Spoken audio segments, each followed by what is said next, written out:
My neighbor called me at 7 a.m. on a Tuesday. "Are you renting your place out on Airbnb?" she asked. I was confused. I lived in Seattle. The house she was talking about was my rental property in Portland. "No," I said. "I have a long-term tenant." "Why?" She sent me a photo. My house. Listed on Airbnb for $350 a night. With reviews. Dozens of reviews. My tenant Marcus had been secretly running an Airbnb operation for over a year. And he'd made $80,000. From my property. Without my knowledge. Without my permission. But what Marcus didn't know, it was about to cost him everything. My name is Rebecca Torres. I'm 44 years old. I work as a project manager for a tech company in Seattle. And this is the story of how my tenant turned my rental property into an illegal hotel, and how one clause in our lease agreement brought the whole operation down. I bought the house in Portland 6 years ago. A small 3-bedroom in the Hawthorne neighborhood. Nice area. Good schools. Close to downtown. I'd inherited some money from my aunt and decided to invest in rental property. The plan was simple: rent it out long-term, build equity, maybe retire early. Finding tenants was easy. Portland's rental market was competitive. I listed the property for $1,200 a month, and within a week I had 15 applications. Marcus Chin seemed perfect. 32 years old. Software developer working remotely. Excellent credit score. References from 2 previous landlords, both glowing. Quiet, clean, always paid on time. We met to sign the lease. Marcus was polite, professional.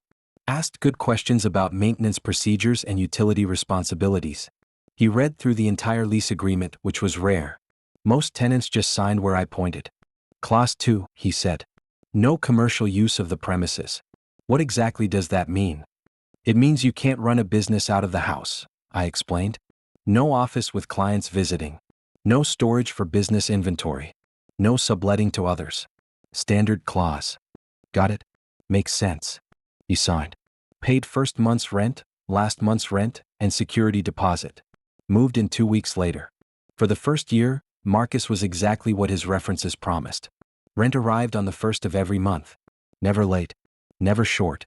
He called twice about maintenance issues. Once for a leaky faucet. Once for a problem with the furnace. Both times he was courteous and patient while I arranged repairs. I did inspections every 6 months as required by Oregon law. The house always looked good. Clean. Well maintained. Marcus was friendly but not chatty during these visits. "Just working, keeping busy," he'd say. I felt lucky. Horror stories about bad tenants were common among my landlord friends. People who destroyed properties. Who stopped paying rent. Who had to be evicted through lengthy legal processes. Marcus was a dream compared to all that. Then came that Tuesday morning call from Linda Chin.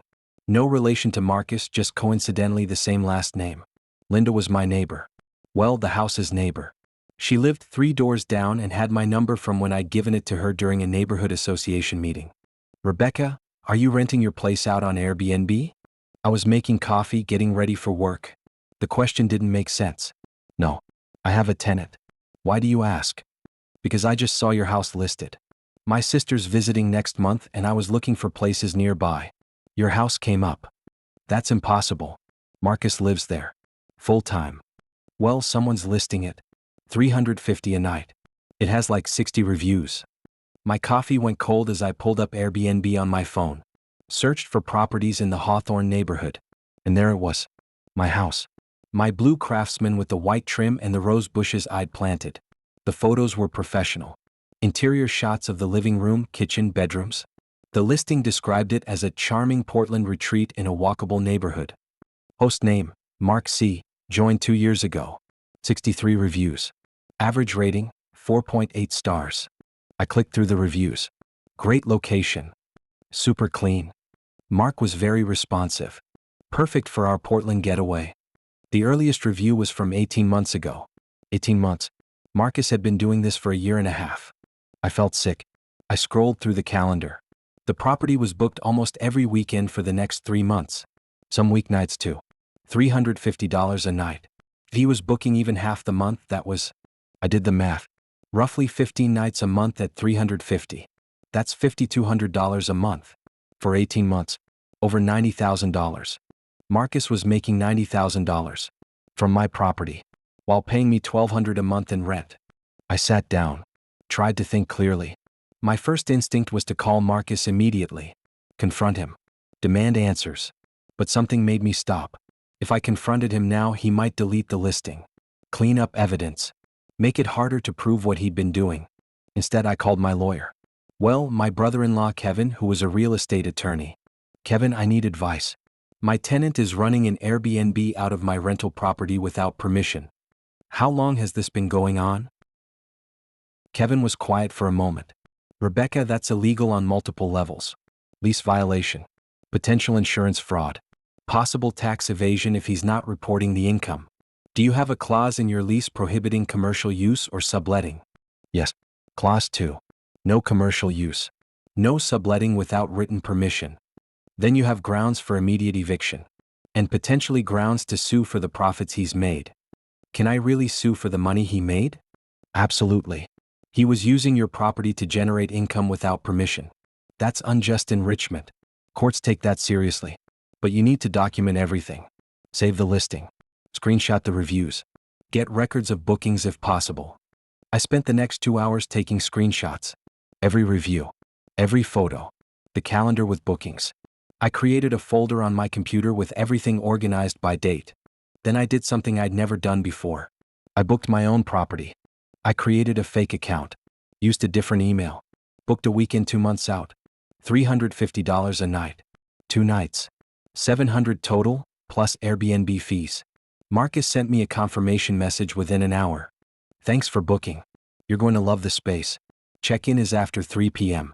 I'll send detailed instructions closer to your arrival date. I wanted to throw my phone across the room. The casual friendliness. The professionalism. Like he wasn't stealing from me. Kevin advised me to gather more evidence before confronting Marcus. You want an airtight case. If this goes to court, you want documentation that's undeniable.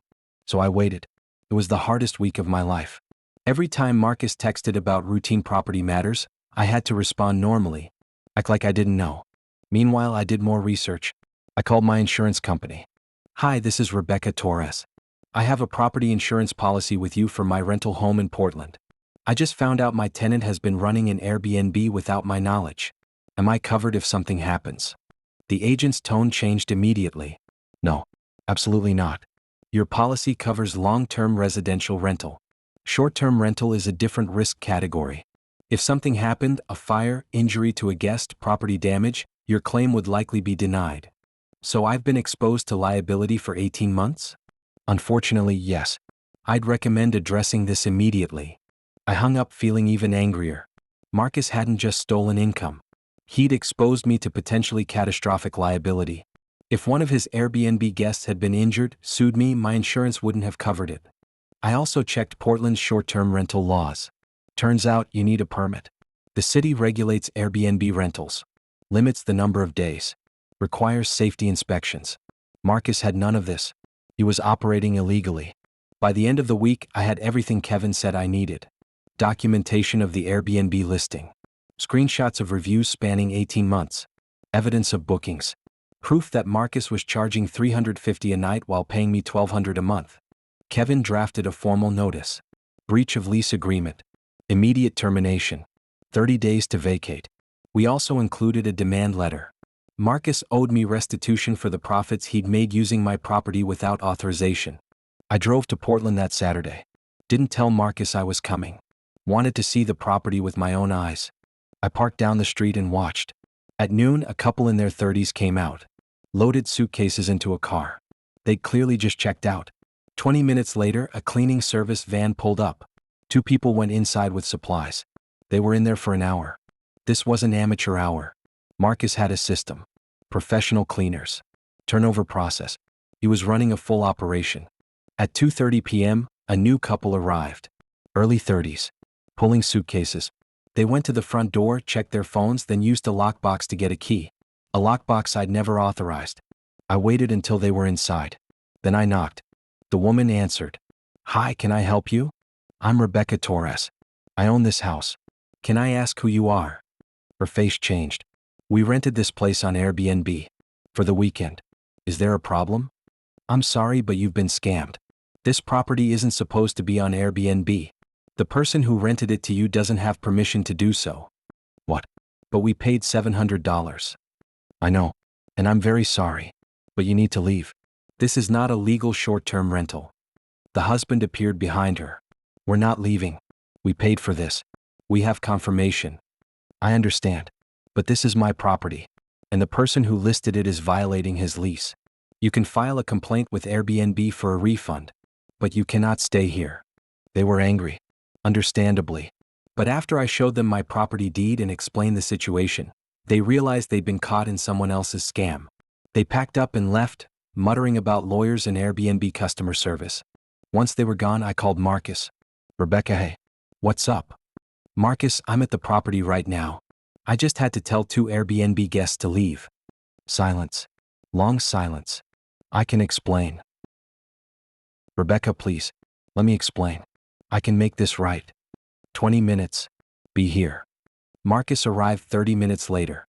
He looked exactly like he had the day we signed the lease. Clean cut. Professional. Except now I knew what he really was.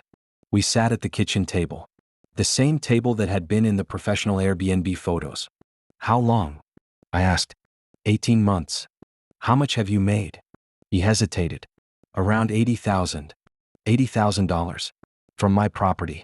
While paying me $1,200 a month. I know it looks bad. It doesn't look bad, Marcus. It is bad. It's theft. It's fraud. It's a massive breach of our lease agreement. And it's illegal under Portland's short-term rental laws. I was going to tell you. I just needed to save up enough to buy my own place. Then I was going to stop. You were going to tell me after you made enough money? That's your justification? I know I should have asked permission. You think? Did you even read Clause 2 of the lease? I did. But I don't know what I thought. I slid the eviction notice across the table. You have 30 days to vacate.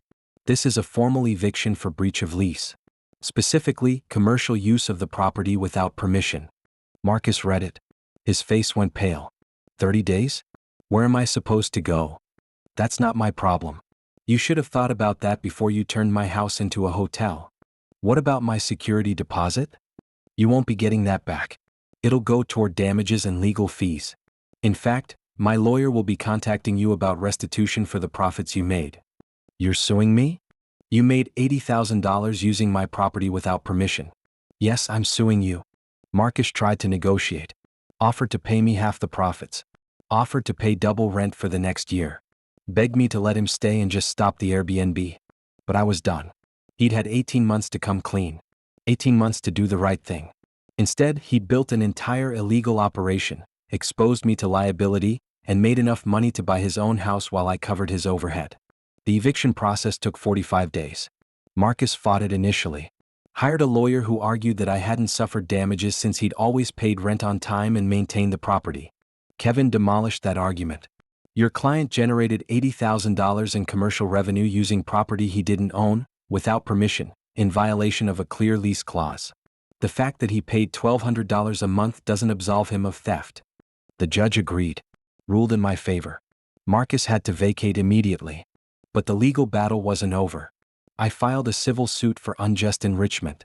Demanded full restitution of the profits he'd made, plus my legal fees, plus damages for the liability exposure. Marcus's lawyer tried to argue that I couldn't prove exact profits. That some of the money went to cleaning services and supplies. Kevin had anticipated this. We'd done the math. $350 a night. Average of 15 booked nights per month. 18 months. Minus reasonable expenses for cleaning and utilities. We calculated net profits of around $68,000. The court case took 8 months. During that time, I learned more about Marcus's operation. He had 5 other properties he was doing this to. 5 other landlords who had no idea their tenants were running Airbnb businesses. Turned out, Marcus didn't even work as a software developer anymore. This was his full-time job. Managing illegal Airbnb rentals.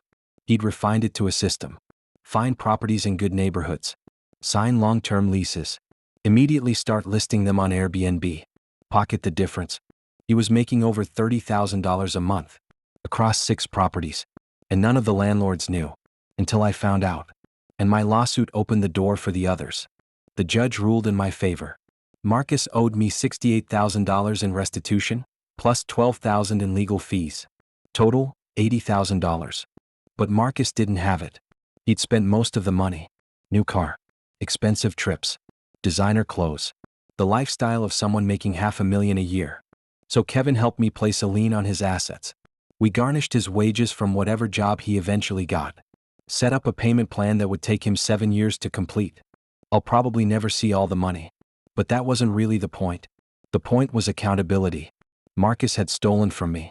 Used my property for his profit. Exposed me to risk. And he had to face consequences. After Marcus left, I spent $3,000 deep cleaning the property. The house had been used by hundreds of strangers. I didn't know what condition it was really in. I repainted. Replaced carpets. Installed new locks. Then I listed it for rent again. This time I was more careful. I added explicit language to the lease. No Airbnb, VRBO, or any short-term rental platforms. No subletting under any circumstances. Violation results in immediate eviction and legal action. I also installed security cameras. One at the front door. One at the back. Nothing inside, just monitoring entry and exit. If someone was coming and going every few days with luggage, I'd know. My new tenant is a teacher. Quiet woman in her 50s. No red flags so far. But I'm more vigilant now. I check the Airbnb and other rental platforms monthly. Just searching my address to make sure it's not listed. I also joined a landlord association. Shared my story. Turns out I wasn't alone. Airbnb fraud by tenants is more common than people think. There are entire forums dedicated to landlords who've dealt with this. Some of them lost more than I did. One woman had a tenant who caused $50,000 in damage through Airbnb parties. Her insurance wouldn't cover it because it was commercial use. She was still paying for repairs 3 years later. My situation could have been worse. No major damage. No injuries. No lawsuits from guests. Just stolen income and violated trust. But it changed how I approach rental property. I used to think finding a good tenant was about credit scores and references. Now I know it's about vigilance. Verification. Clear contracts with teeth. Last month, I saw Marcus's LinkedIn profile. He's working as a sales associate at an electronics store, making probably 1/10 of what he made running his Airbnb scheme. The garnishment takes a chunk of every paycheck. He'll be paying me back until he's 40. Part of me feels bad. 7 years is a long time to pay for a mistake. But then I remember the 18 months he stole from me.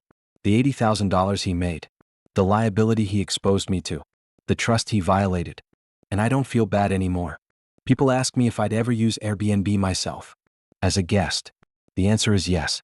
I've stayed in Airbs. They're great when they're legitimate. When the host actually owns the property. When it's legal. But I always wonder now. When I check into an Airbnb, is the host authorized to rent this place? Is there some landlord out there who has no idea their tenant is running a hotel? The system makes it too easy. Airbnb doesn't verify that hosts own the properties they're listing. They don't check leases. They don't confirm permissions. As long as you have photos and a bank account, you can list anything. That needs to change. But until it does, landlords have to protect themselves. Clear leases. Regular monitoring. Swift action when violations occur. Clause 2 of my lease agreement saved me. That one paragraph prohibiting commercial use gave me legal standing to evict Marcus and sue for restitution. Without it, the case would have been much harder. Now, I make sure every landlord I know has similar language in their leases. It's not paranoia. It's protection. Because what happened to me wasn't unique. It's happening all over. To landlords who trust their tenants. Who don't think to check Airbnb listings. Who assume that rent arriving on time means everything is fine. Marcus taught me an expensive lesson. Trust but verify. Always verify. And if something seems too good to be true, like a perfect tenant who never causes problems and always pays on time, maybe dig a little deeper. Because sometimes perfect tenants are just good liars running profitable scams on someone else's property.